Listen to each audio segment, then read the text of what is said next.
Now, for all the seriousness of the allegations he faces, is the case of Julian Assange descending into farce? One of Mr. Assange's many high-profile supporters, the Respect MP George Galloway, has used one of his video sermons to describe the alleged sexual crimes at the heart of the Assange extradition case as nothing more than bad sexual etiquette. Both Swedish and British law consider the allegations, which Mr. Assange denies, to be covered by the law on rape. We'll debate the case in a moment, but first Jim Reid brings us up to date with reactions to Julian Assange's appearance on the balcony at the Ecuador Embassy in London. As far as balconies go, this one at just over 5 foot tall isn't so impressive. But as most people know, Julian Assange hasn't got much choice at the moment. Over the weekend, the WikiLeaks founder appeared in the corner window of the Ecuadorian embassy. As WikiLeaks stands under threat, so does the freedom of expression and the health of all our societies. I ask President Obama to do the right thing.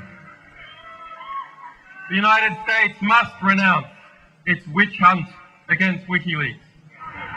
The speech covered everything, from WikiLeaks to freedoms in the US, even touching on censorship in Russia. But some of Mr. Assange's former supporters are now asking if he's picking the right fight and are starting to publicly question his tactics. There is certainly danger. WikiLeaks is one big organisation in Assange. I think there's a broader worry that when the story becomes solely about Assange, that the whole idea of whistleblowing, of access to information, of freedom of information, all focuses in on this one character. It does seem to have become a much more politicised organisation. And certainly Julian Assange personally has become much more politicised. Critics say Julian Assange is aligning himself with a government that has a poor record on both press freedom and human rights. The strange thing is, by using this balcony in this embassy, he's drawing more attention than ever to that record. People are pursued through the courts for merely criticising the president, where radio stations face sanction for ironically having hosting programmes about free expression.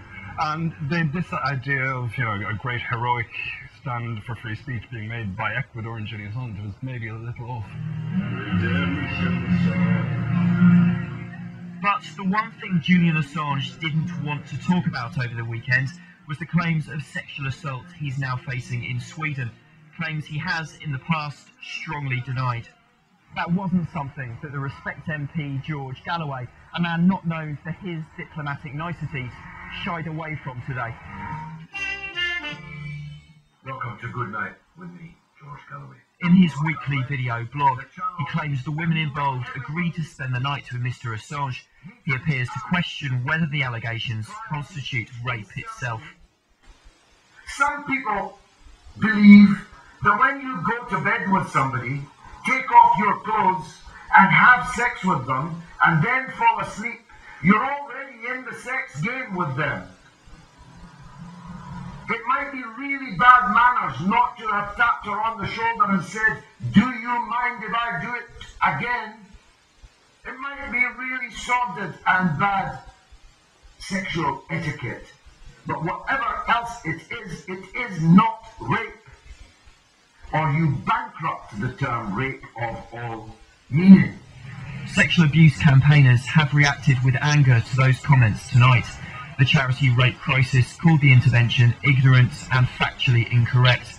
For Mr. Galloway, though, the accusations and this case are part of a wider plot to silence Mr. Assange. I think it's a setup. I think the whole thing is a setup. And I don't understand how so many of you can't see that.